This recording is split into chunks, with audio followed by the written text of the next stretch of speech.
বন্ধুরা, আজ আমি একটু তোমাদের অন্যভাবে মাংস করা শেখাবো।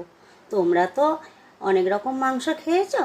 আজকে এই পদ্ধতিতে মাংস তোমরা করে খেয়ে দেখো কেমন লাগে। আমি এখানে নিয়েছি 500 গ্রাম আলু, 50 গ্রাম পোস্ত, 50 গ্রামের একটু বেশি নারকেল কুচি, পেঁয়াজ কুচি 250 টমেটো আর 100 গ্রাম কাজু নিয়েছি। এবার এই সমস্ত মিশ্রণটাকে আমি বেটে নেব। বেটে নেওয়ার পর এখানে তেল ভালো মতন গরম হয়ে গেছে, আর এখানে আছে 1 কেজির মতন মাংস, আর আলুটা আমি ভেজে নিয়েছি। এবার তেলের মধ্যে আমি গরম মশলা ফোড়ন দেবো, তারপর তেজপাতা দেবো, দিয়ে এবার আমি মাংসটাকে ভাজা করে নেব।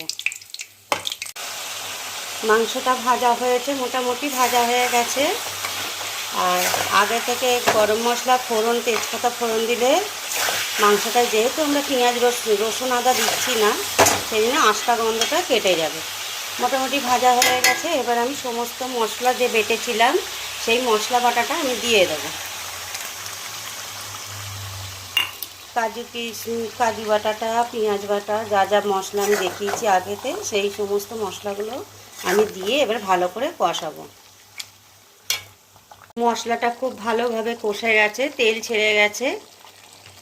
এবার আমি আলুগুলো দিয়ে দেবো। আলুগুলো দিয়ে ভালো করে আরও কষাবো।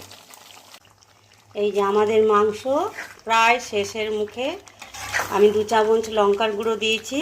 প্রায় শেষের মুখে, একটু শুকনো শুকনো করব। এটা পরোটা, লুচি, ভাত সবার সঙ্গেই ভালো লাগবে। খুব অল্প তেলে রান্না হয়। দেখো বন্ধুরা, কি সুন্দর সাইড দিয়ে তেল ছাড়ছে। নামানোর সময় ঘি গরম মশলা দিয়ে নামিয়ে নেব। আমাদের রান্না পুরো হয়ে গেছে। এবার আমরা ঘি গরম মশলা দিয়ে নামিয়ে নেব। আর পুরো রান্নাটাই কিন্তু আমাদের আস্তে করে রাখতে হবে, আঁচ ধিমে আঁচে করতে হবে, আর চাপা দিয়ে করতে হবে। এই যে আমাদের রান্না সম্পূর্ণ কমপ্লিট হয়ে গেছে।